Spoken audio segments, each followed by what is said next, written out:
Despite General Gage's precautions and Colonel Smith's secrecy, the transporting of the 700 to 800 British troops across the Charles River was not accomplished in secret. But as we will see at the Lexington Green, it didn't matter. Why it didn't matter is the topic of our next episode. Although Colonel Smith wanted to surprise the countryside, it took almost 4 hours for him to ferry his entire command across Boston's Back Bay to Cambridge, and from there begin their march to Concord. But even before Smith had his troops on the march, there were delays. The countryside had heard of their approach, and Smith knew it. Alarm guns went off, bells sounded, and beacon fires burned in the countryside before they even could start marching. Smith felt his errand was hopeless before it began, and that he might as well turn back before someone needlessly got hurt. But Colonel Smith had his orders, and they marched forward at 2 a.m. After they had marched only a few miles, he was warned of opposition on the road ahead.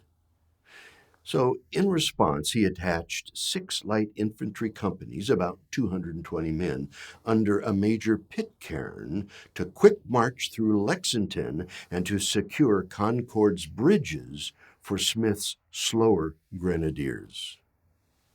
Major Pitcairn, detach 6 light infantry companies and proceed at the quick march through Lexington to Concord and secure both the north and south bridges. Colonial militia scouts and others began running into this quickly moving advance contingent, and they alerted Captain Parker in Lexington. As the large contingent neared Lexington, they surprised 2 or possibly 3 rebels who fired a single shot and then fled. Major Pitcairn ordered his men to load their weapons. On no account fire, or even attempt it, without orders. They then proceeded with haste at double time and in double ranks. Captain Parker, knowing that Major Pitcairn was close, ordered his militia drummer, William Diamond, to beat a recall of the militia for a second muster just before dawn. The militiamen tumbled out of the taverns and their homes to form on the green. They were fathers and sons. Drummer William Diamond was the youngest at age 19, while Robert Monroe, the owner of the Monroe Tavern, was the oldest at 62 years of age. Prince Estabrook, a slave who was promised his freedom if he fought the British, assembled alongside the other militiamen. Parker knew that he was vastly outnumbered and had called the company together to determine what to do. He no doubt felt that he could make a political statement by standing up to the British, but he felt that he could avoid violence but by not assuming a fighting position.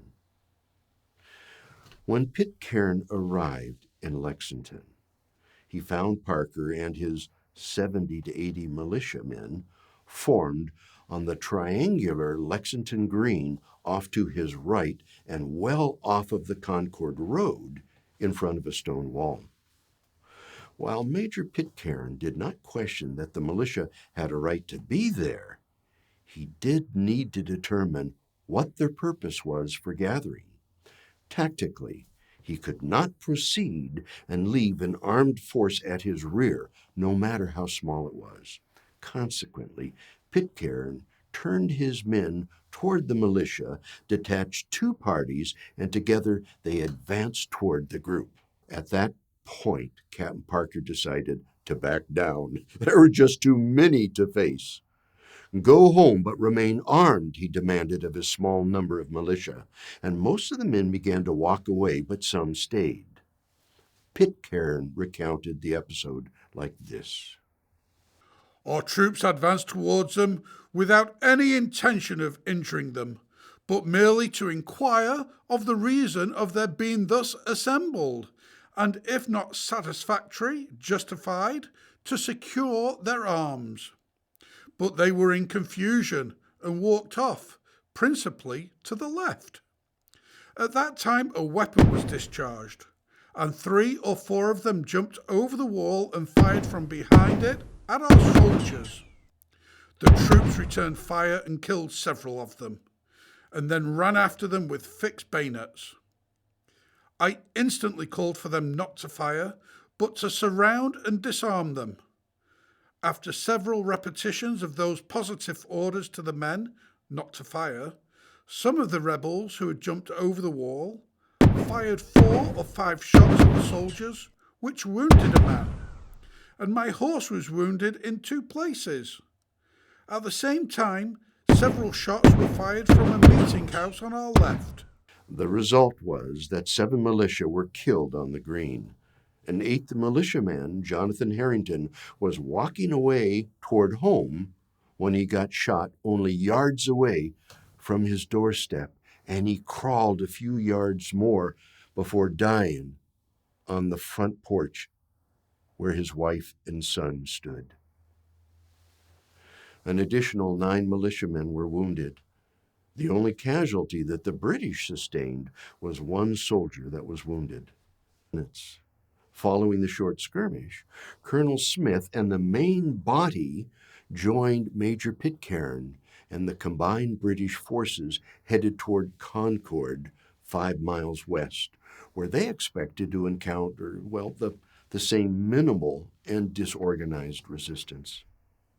Although the colonials fully expected the British to attempt to seize John Hancock and Samuel Adams, Colonel Smith's orders from General Gage said nothing about arresting them or stopping in Lexington.